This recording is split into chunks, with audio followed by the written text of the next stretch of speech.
से थोड़ी देर के बाद ये मीटिंग शुरू होगी। सेवा संकल्प अभियान कार्यशाला जिसका आयोजन किया गया है और अब से थोड़ी देर के बाद इसकी शुरुआत होगी। सीएम सैनी समेत बीजेपी के पदाधिकारी इसमें शामिल हो सकते हैं, जो जानकारी सामने आ रही है। और पंचकुला से खबर है, पंचकमल कार्यालय में बीजेपी की संगठनात्मक बैठक, तो थोड़ी देर में ये बैठक शुरू हो जाएगी। इस वक्त की बड़ी खबर।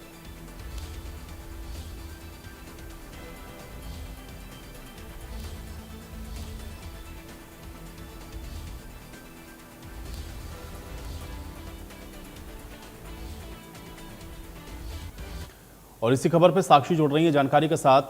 साक्षी, बीजेपी की बड़ी और संगठनात्मक बैठक होनी है पंचकमल कार्यालय में, क्या जानकारी है इस बैठक को लेकर? बिल्कुल, देखिए आज एक भारतीय जनता पार्टी की संगठनात्मक बैठक का आयोजन किया गया है जो सेवा संकल्प अभियान है, और आज इसमें बहुत सारे भारतीय जनता पार्टी के जो आगामी कार्यक्रम प्रदेश में रहने वाले हैं उसको लेकर एजेंडे रहने वाले हैं, और तमाम कैबिनेट मिनिस्टर्स जो हैं वो भी आज इस बैठक के लिए पंचकमल, जो कि भारतीय जनता पार्टी का स्टेट कार्यालय है, वो इसके लिए यहाँ पर पहुंचना शुरू हो गए हैं। कुछ ही देर में मुख्यमंत्री नायब सैनी भी यहाँ पर पहुंचेंगे और प्रदेशाध्यक्ष रचना गुप्ता की अध्यक्षता में आज ये बैठक आयोजित की गई है। यहाँ पर कैबिनेट मंत्री रणबीर गंगवा, श्याम सिंह राणा और कृष्णलाल पवार जो है वो पहुंच चुके हैं। बातचीत करते हैं उनसे। सर, संगठनात्मक बैठक है, क्या विषय, क्या एजेंडे जो है आज इस बैठक में रहने वाले हैं?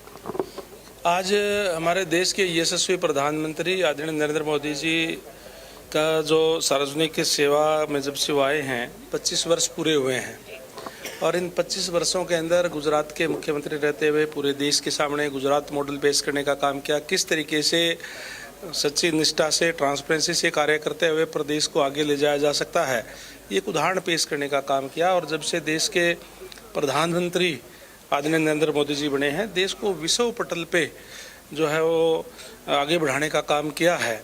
और इसीलिए पार्टी के जो संगठन के कार्यकर्ता है वो उनके इन 25 सालों को एक महीने जो है ये सेवा का हमारा रहेगा, सेवा का महीना 17 सितंबर से लेकर 17 अक्टूबर तक, और इसमें अलग अलग क्षेत्र के अंदर जाकर के, चाहे मेडिकल कैंप लगाने की बात हो, चाहे ब्लड डोनेशन की बात हो, चाहे सरकारी सेवाओं को जहाँ तक लोगों को पूरी जानकारी नहीं है उनको अवेयर करने की बात हो, ताकि जो पंडित दीनदयाल उपाध्याय का जो मूल मंत्र है अंत्योदय, अंतिम व्यक्ति तक सरकारी सेवाओं का लाभ पहुँचे, इस तरीके की अनेक सेवा के कार्य जो है पार्टी संगठन के लोग करेंगे।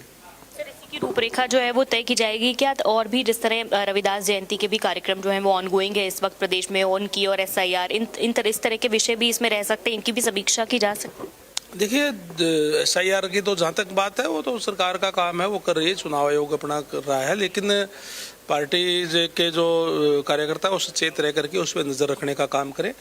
और जहाँ तक बात संत शिरोमणि गुरु रविदास जी की, वो तो ऑलरेडी हमारे जो कार्यक्रम चल रहा है, जो हमारे जो एक कमेटी जाकर के वहाँ से, जहाँ उनका जन्म हुआ था वाराणसी में, वहाँ से लेकर के आए थे वहाँ की मिट्टी, और वो पहले प्रदेश के अंदर ला करके जिला स्तर पे जाकर के, मंडल स्तर पे, और मंडलों से गांव स्तर तक ले जाकर के, और ताकि उन्होंने जो एक शिक्षा देने का काम किया संत शिरोमणि गुरु रविदास जी ने, समरसता का, और कोई छोटा बड़ा नहीं है, सारे बराबर है, सबको सुख सुविधाएं मिले, प्यार प्रेम से सारे रहे, वो उस शिक्षा का ज़्यादा से ज़्यादा प्रचार प्रसार हो सके, उसके लिए हमारे पार्टी के कार्यकर्ता तमाम जो लगे हुए हैं। सर, कौन कौन आज इस बैठक में शामिल होगा, किसे किसे आमंत्रित किया गया है, ताकि जिम्मेवारियां जो है वो अलग अलग कार्यक्रमों के लिए लगाई जा सके? देखिए, हमारे माननीय मुख्यमंत्री स्वयं यहाँ आने वाले हैं, और हमारे प्रदेश के अध्यक्ष रचना गुप्ता जी, हमारे महामंत्री गोपाल शर्मा जी और वेद फुला जी, और बाकी जो और भी जो पार्टी के जो सीनियर जो कार्यकर्ता है, क्योंकि स्टेट की है ये, इसमें चाहे कोई राष्ट्रीय पदाधिकारी है, चाहे स्टेट के पदाधिकारी है, और सारे MLA मंत्री सारे के सारे यहाँ आने वाले हैं। कैबिनेट मिनिस्टर श्याम सिंह राणा भी इस वक्त हमारे साथ मौजूद है। सर, ये जो सर ने बताया कि काफ़ी सारे एजेंडे हैं, 25 इयर्स प्रधानमंत्री नरेंद्र मोदी के पब्लिक सर्विस के हो रहे हैं, उसे जो है भारतीय जनता पार्टी सेलिब्रेट करेगी, 1 माह तक अलग अलग कार्यक्रम होंगे, लेकिन विपक्ष हमेशा कहता है कि भारतीय जनता पार्टी एक इवेंट मैनेजमेंट की सरकार है, किसी भी तरह का कोई काम होता है तो उसे एक लंबा चौड़ा एक इवेंट बता देती है, और देखने में जो बिल्कुल अच्छा लगता है, लेकिन ज़मीनी स्तर पर जो हकीकत है वो इससे परे होती है। हमेशा ये आरोप लगाए जाते हैं। उनको समझ नहीं ना विपक्ष को, ना तो उनको संगठन की समझ है, क्योंकि उनका जन्म ही बिना संगठन के हुआ। देश में सरकार बनी आपको तो पता है 1947 में बनी सरकार, पहली सरकार, तो चुनाव तो था नहीं, और चुनाव नहीं था तो संगठन की जरूरत नहीं थी। उस समय देश में 15 राज्य थे, एक राज्य की एक वोट थी, तो उन 15 वोट से ही काम चलता था सारा।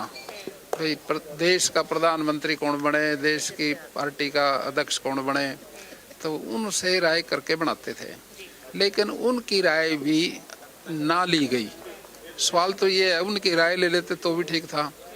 जब देश के प्रधानमंत्री बनाने की बात आई तो 15 वोटों से पूछा भाई किसको बनाए, तो उन्होंने अपनी एप्लीकेशन दी प्रधानमंत्री के समय बनने के लिए। 12 वोट तो सरदार पटेल के पक्ष में थी, 3 वोट किसी और दूसरे के पक्ष में थी। तो पंडित जवाहरलाल नेहरू की तो एक भी नहीं थी, तो बना कौन प्रधानमंत्री? पंडित जवाहरलाल नेहरू। वोट नहीं पड़ी उसकी, ना उस वोट से बना वो, तो महात्मा गांधी ने धक्के से बना दिया था। तो इसलिए उनको इसको संगठन की समझ नहीं है, ना वो संगठन को मानते हैं। जो सरकार बिना संगठन के आएगी वो एक बार आएगी, दोबारा नहीं बनेगी। जो सरकार संगठन से बनेगी वो बार बार बनेगी। कांग्रेस ने अब अपना संगठन तो बना दिया है, लेकिन उसके बाद भी हम पिछले कई दिनों से देख रहे हैं कि काफी आपसी खींचतान जो है वो देखने को मिल रही है। 2 बड़े नेता हैं, वो एक दूसरे पे ही आरोप प्रत्यारोप लगाते हुए नजर आ रहे हैं। खुद ही अपने नेता के खिलाफ राष्ट्रीय नेतृत्व को वो चिट्ठी लिख रहे हैं कि इन्हें निष्कासित कर देना चाहिए। तो वही तो समझ के आप से मैं तो यही तो बात कह रहा हूँ भाई, संगठन की समझ नहीं ना उनको, ना वो संगठन को मानते हैं, इसलिए वहाँ डिस्टर्ब रहता है काम। भारतीय जनता पार्टी की सरकार जो है वो संगठन से बनी है, और संगठन हमेशा मजबूत रखती है भारतीय जनता पार्टी। सरकार बन जाए तो सरकार अपना काम करेगी, तो संगठन को फिर भी मजबूत रखेगी।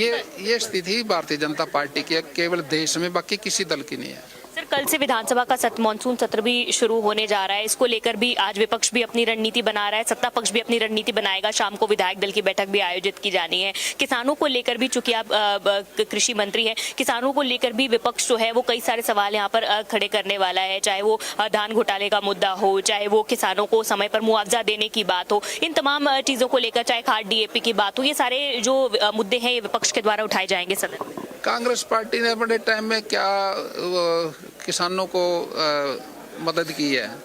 फ्लड भी आए, फसलों का नुकसान भी हुआ, लेकिन उन्होंने कोई ठीक ढंग से किसान की मदद नहीं की, ना भाव दिया। जब से भारतीय जनता पार्टी की सरकार आई, किसानों के खाते में पैसे आने शुरू हुए। कांग्रेस के राज में तो किसान के खाते में पैसे आते ही नहीं थे, तो इसलिए उनको तो किसान की कोई चिंता नहीं है, ना किसान की कोई बात है, वो तो मुंह जुबानी बात करते हैं।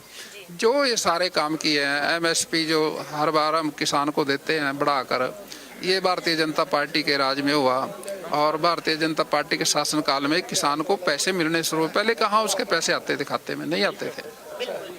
बिल्कुल, देखिए, कैबिनेट मिनिस्टर कृष्णलाल पंवार भी इस वक्त हमारे साथ मौजूद है। सर, अहम बैठक आज संगठन की आयोजित की गई है। किस तरह के कार्यक्रम अगले 1 माह तक रहने वाले हैं?